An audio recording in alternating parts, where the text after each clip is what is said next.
regarding the offender concerning whether, as indicating whether the defendant is likely to commit future crimes. Now, when you look at those, there's no indication of any prior, at least serious convictions of crime, no findings of delinquency. Those are set forth, those are some of the considerations. There's no indication of serious drug use, pattern of drug use or alcohol use here. But number 5 on this part of the section is whether the offender shows any remorse for the offense. And the court, quite frankly, finds that the defendant has shown no remorse, just denial, in which the jury, of course, did not believe in rendering its verdict. And finally, the court is to consider certain factors as indicating whether the offender is not likely to commit future crimes. And again, we have whether he's been adjudicated, the offender has been adjudicated a delinquent child. That's not, we have no evidence of that. Whether he's been convicted or pled guilty to other criminal offenses, and there's no indication of that.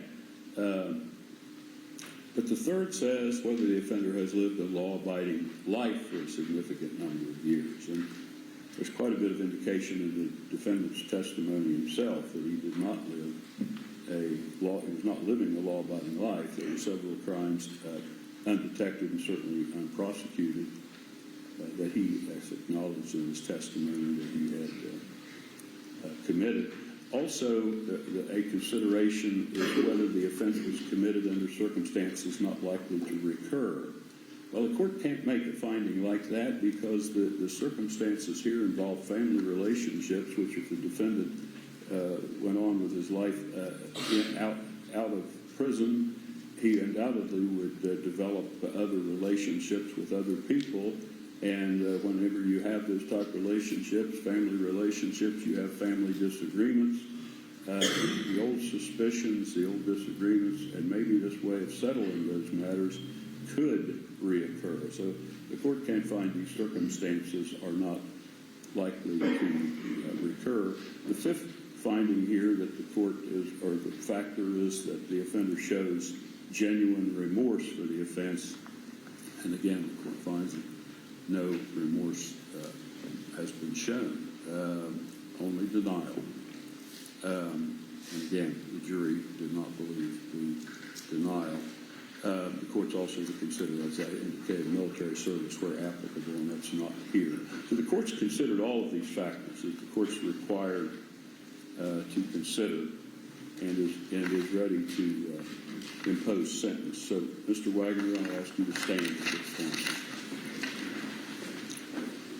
On count 1 of the indictment for the offense of aggravated murder in violation of section 2903.01a of the revised code, the victim of that offense being Kenneth Rhoden, the court hereby sentences you to serve a mandatory term of life imprisonment without parole. Upon count 2 of the indictment, the victim of the offense being Chris Rhoden Sr., and again, the charge is aggravated murder, and I've given the section number. In fact, all of these first 8 offenses involve the crime of aggravated murder, separate victims in violation of 2903.01a of the revised code. So on count 2, the victim being Chris Rhoden, the court will sentence you to serve a mandatory term of life imprisonment without parole. On count 3 of the indictment, the victim of the offense of aggravated murder being Gary Rhoden, the court will also sentence you to serve a mandatory term of life imprisonment without parole. On count 4 of the indictment, for the aggravated murder of Clarence Franklin Rhoden, the court will sentence you to serve a mandatory term of life imprisonment without parole. On count 5 of the indictment, the victim of the offense being Hannah Hazel Gilley, the crime being aggravated murder, the court will sentence you to serve a mandatory term of life imprisonment without parole. On count 6 of the indictment, for the aggravated murder of Dana Rhoden, the court will sentence you to serve a mandatory term of life imprisonment without parole. On count 7 of the indictment, for the aggravated murder of Hannah Mae Rhoden, the court will sentence you to serve a mandatory term of life imprisonment without parole.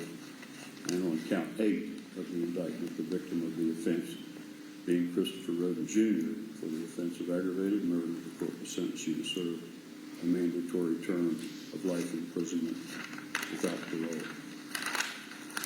On count 9 of the indictment, the offense there that you were found guilty of is conspiracy, a first-degree felony in violation of Section 2923.01A1 and A2 and 2923.01J1. The court will sentence you to serve a definite term of 8 years in prison.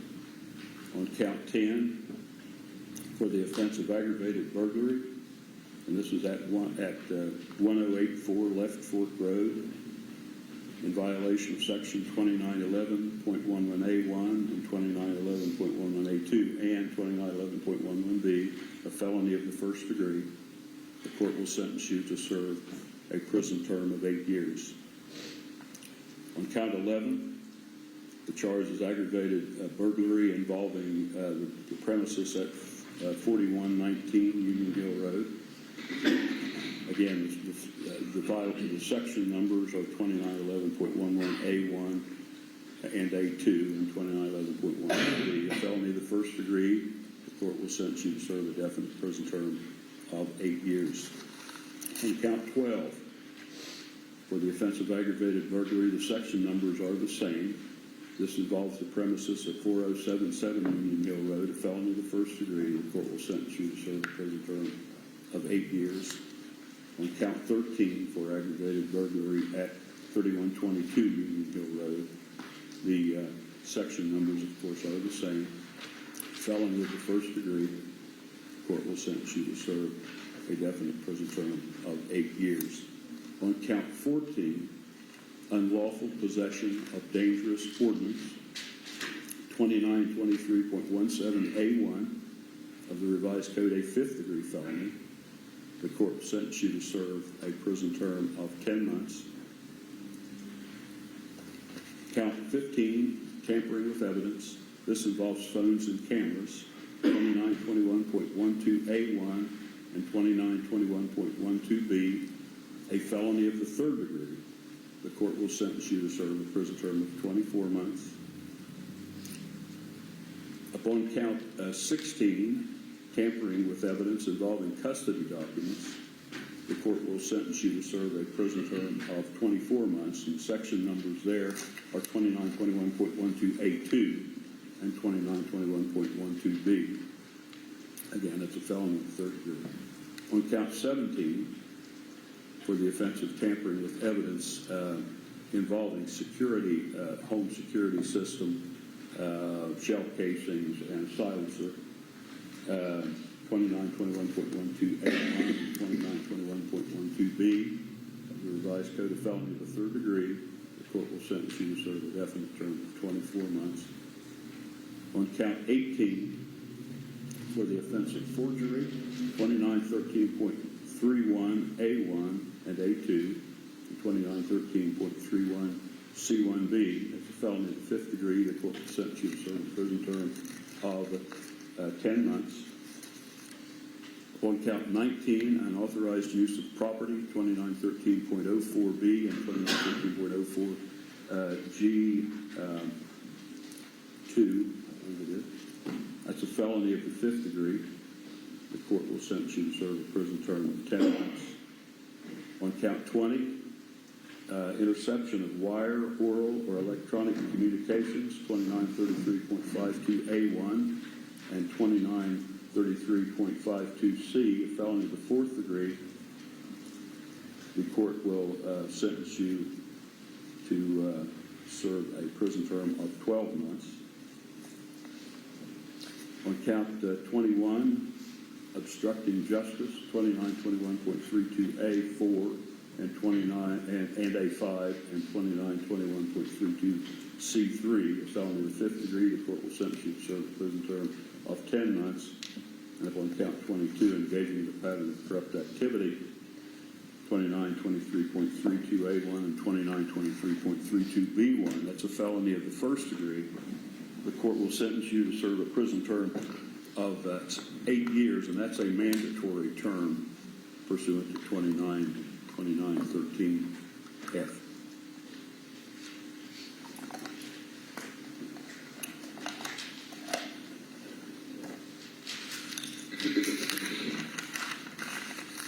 Concerning the firearm specifications, in considering those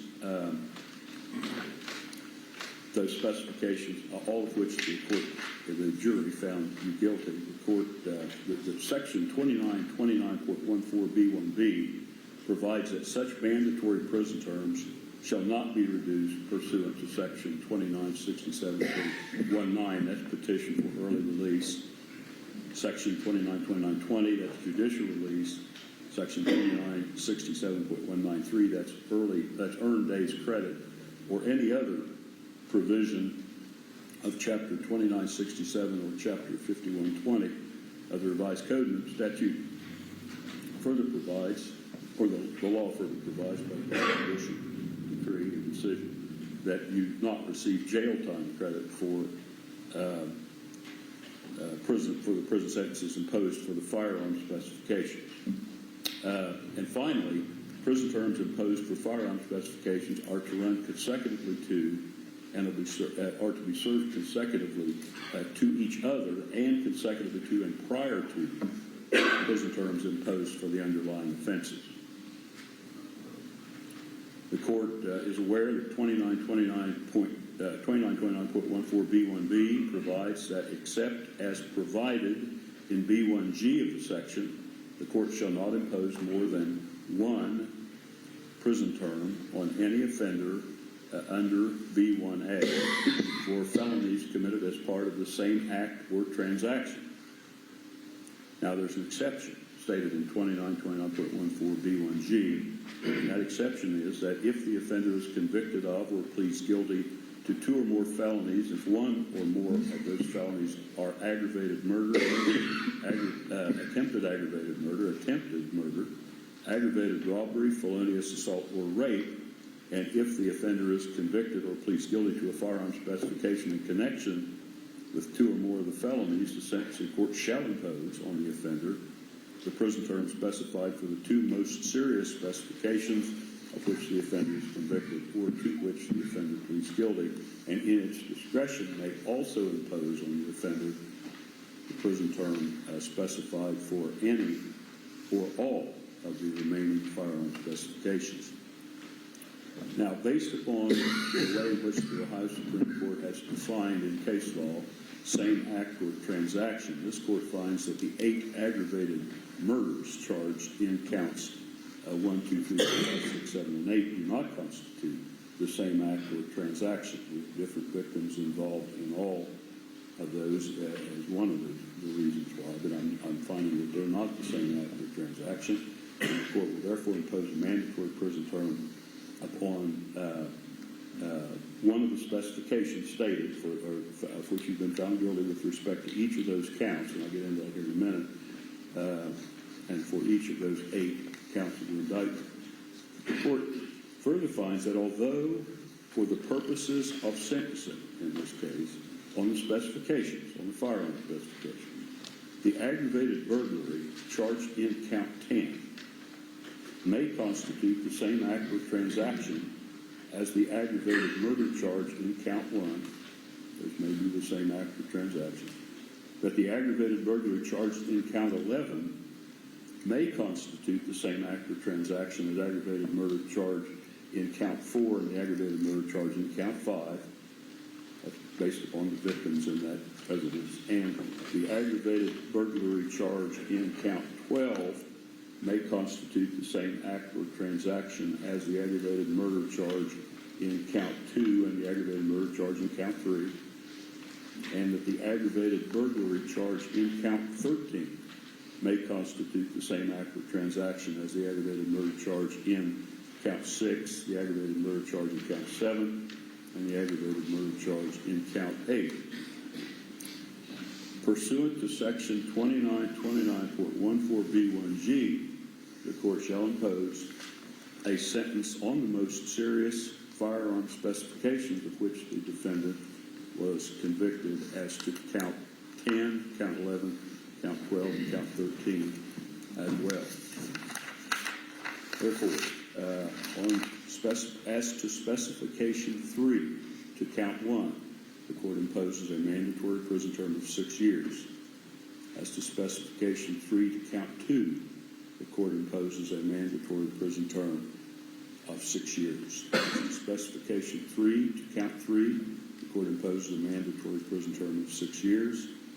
As to specification 3 to count 4, the court imposes a mandatory prison term of 6 years. As to specification 3 to count 5, the court imposes a mandatory prison term of 6 years. As to specification 3 to count 6, the court imposes a mandatory prison term of 6 years. As to specification 3 to count 7, the court imposes a mandatory prison term of 6 years.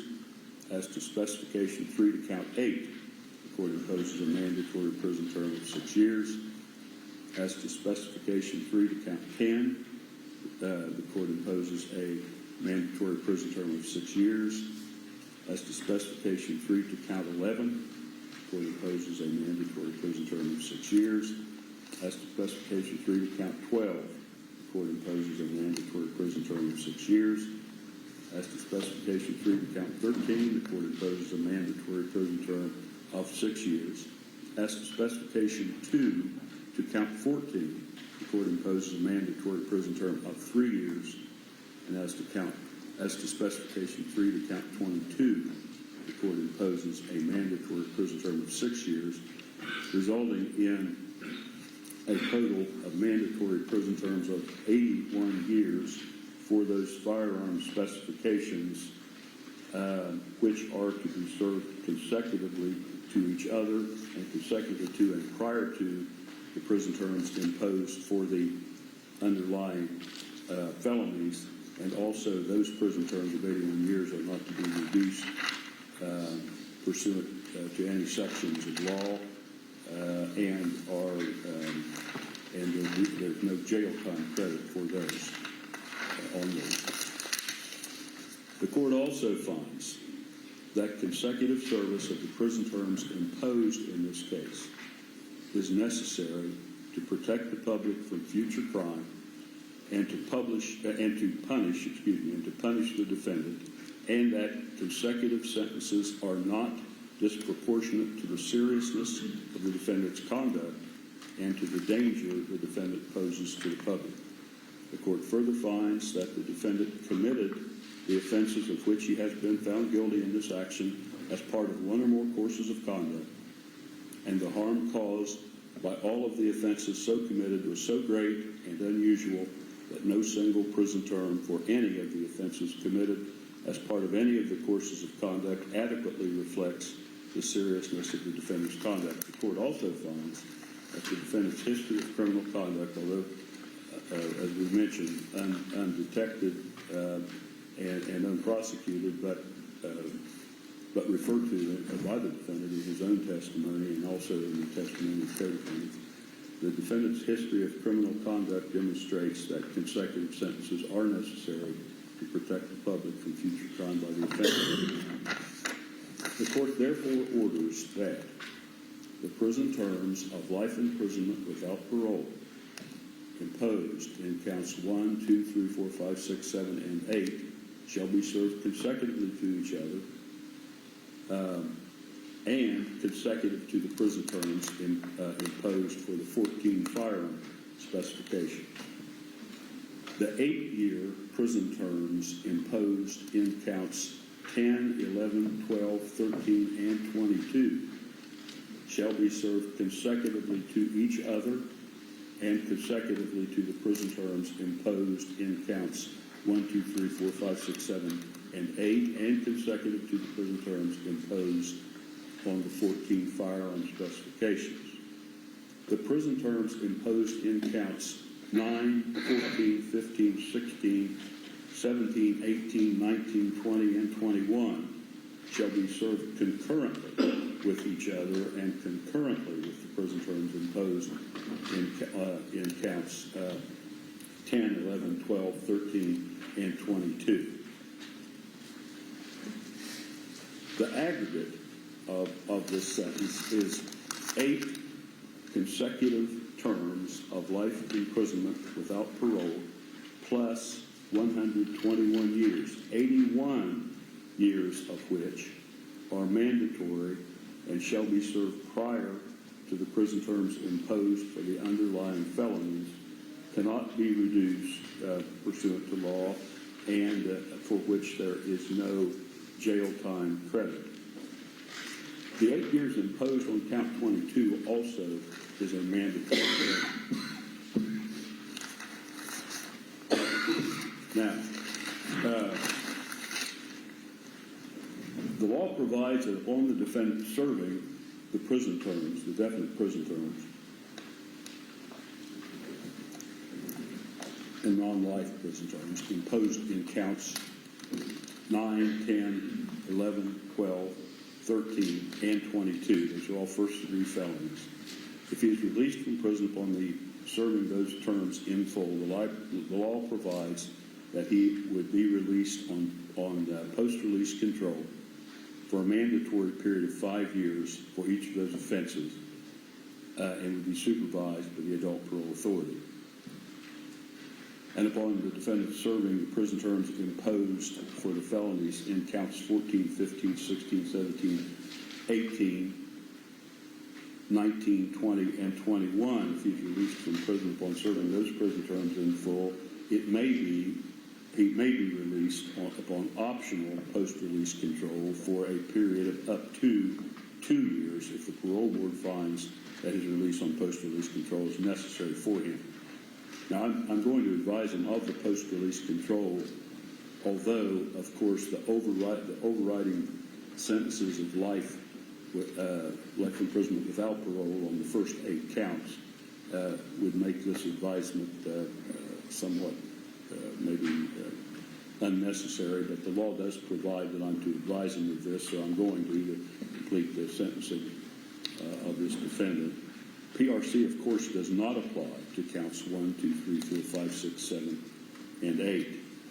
But if he is released on PRC, if he violates any of the terms, I should say, of PRC, post-release control, the parole board provides that the law provides that the parole board may return the defendant to prison for up to 9 months for each violation. However, the total aggregate period for which the defendant can be returned to prison by the parole board for all violations of post-release control cannot exceed 1/2 of the prison term imposed by the court.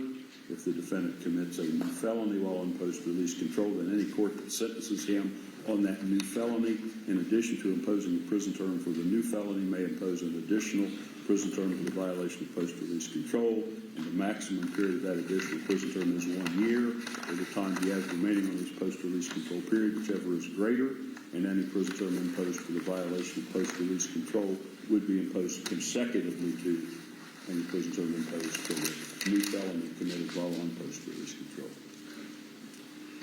Again, that would apply only if the defendant is released from prison, that's my understanding, and on counts 1 through 8, he is not to be released from prison. Now, the defendant obviously has been convicted of felony offenses of violence. Therefore, the defendant may not acquire, have, carry, or use any firearm or dangerous ordinance for the rest of his life unless he's relieved of that disability by a court of competent jurisdiction. If he does have, use, carry, or acquire a firearm or dangerous ordinance in violation of that restriction, that would constitute having weapons while under disability, a felony of the 3rd degree.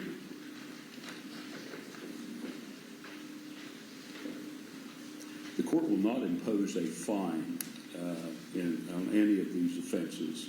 However, the court does order that the court costs be assessed to the defendant as part of the sentence. If the costs aren't paid in a timely manner or pursuant to any schedule that this court may approve or the court may establish, the court can order court costs satisfied through community service work. If the court were to issue that type order, the defendant would receive credit toward the court costs in an amount that we would compute by multiplying the number of community service hours worked by a specific rate per hour that the court would set at the time the order is made, and every hour worked on community service pursuant to that order would reduce the court cost balance in the amount of that hourly rate.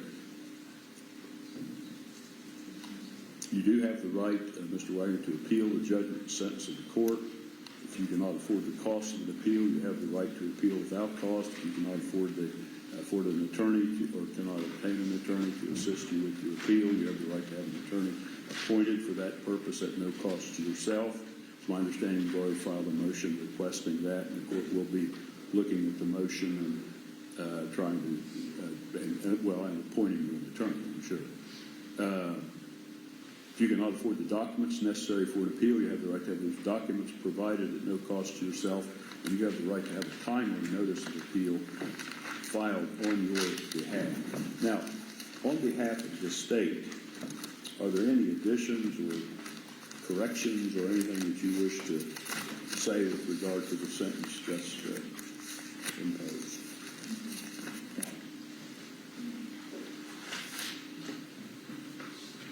No, Your Honor. On behalf of the defense, is there anything further with regard to sentencing that you wish to bring up, either matters of correction or addition? Just note our objections, Your Honor, to maximum sentences, consecutive sentences, to the denial of credit for time served and the violation of due process, and also to the court of appeals. Your Honor, just one thing on that.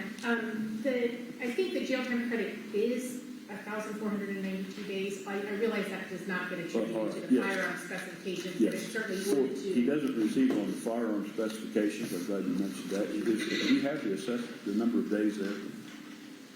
1,492. 1,492. I believe. I did that by, The court 4 years. The court will, plus. on the offenses for which jail time credit is permitted, which would not include the sentences imposed for the firearm specifications. The court will, the defendant will receive credit, jail time credit, toward those other sentences. And the amount does the defense feel that's probably That's correct? yeah, it's from the date of his arrest. I believe for all days spent in jail from the time of his arrest through today's date, he receives credit, and then of course, if he's held until he's transported to the state correctional facility to begin serving his prison terms, he will receive credit for that time. Thank you, Judge. And just to be clear, we object to the statute that denies him credit for time served. What's that again? We object to the statute that denies him credit For the just to be clear. all right. Thank you, Judge. Anything further? If not, then we are adjourned.